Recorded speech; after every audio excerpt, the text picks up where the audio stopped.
Hello বন্ধুরা, সঞ্চিতাস কিচেনে তোমাদের সকলকে স্বাগত।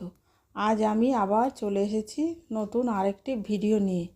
আজ তোমাদের সাথে শেয়ার করব লতি চিংড়ি। তাহলে চলো রান্নাটা শুরু করে ফেলি। কড়াইটা প্রথমে গরম করে নিয়েছি, এবার তেল দিয়ে তেলটাও ভালো করে গরম করে দেখো আমি চিংড়ি মাছগুলো নুন হলুদ দিয়ে মাখা চিংড়ি মাছগুলো ভেজে তুলে রাখবো। চিংড়ি মাছটা হালকা করে ভাজলে চিংড়ি মাছটা শক্ত হয় না, তাতে খেতেও ভালো হয়। এবার দেখো কড়াইতে আমি সর্ষে ফোড়ন ও কটা শুকনো লঙ্কা ফোড়ন দিয়ে দেব। দিয়ে হালকা মশলাটা নাড়বো। নেড়ে আমি এবার কেটে রাখা দেখো এই লতি, এগুলো আমি কড়াইতে দিয়ে দেব।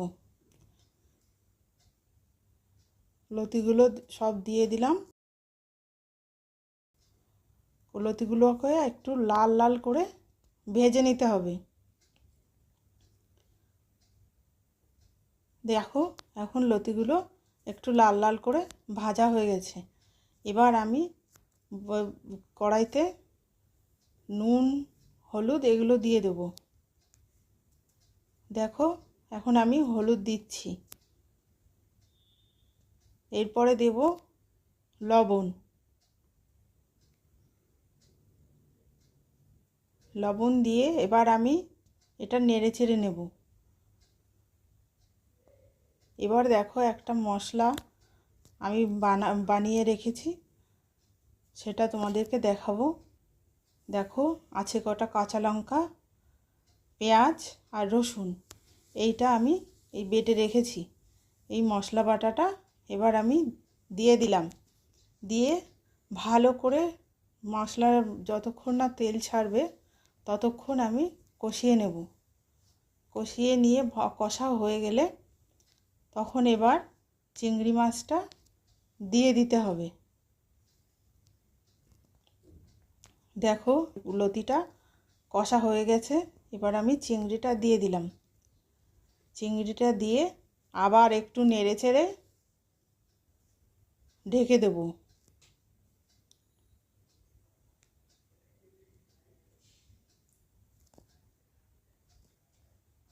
দেখো এবার আমি ঢেকে দিলাম। ঢেকে দিয়ে গ্যাসটা একদম সিম করে দিতে হবে। সিম করে রাখতে হবে, কারণ না হলে এখানে তো কোনো জল ব্যবহার করিনি, তাতে তলায় লেগে যেতে পারে। দেখো আমি একবার ঢাকনাটা তুলে আবার নেড়ে চেড়ে আবার একটু ঢেকে দিলাম। ততক্ষণ করব অপেক্ষা যতক্ষণ তরকারি মশলাটা না শুকিয়ে যায়। দেখো এবার পুরো মশলার যে জলটা পুরো টেনে নিয়েছে, শুকনো শুকনো হয়ে গেছে, লতিটাও আমার সিদ্ধ হয়ে গেছে। এবার আমি এটা বাটিতে নামিয়ে নেব। তোমাদের জন্য একটা টিপস আমি দিচ্ছি।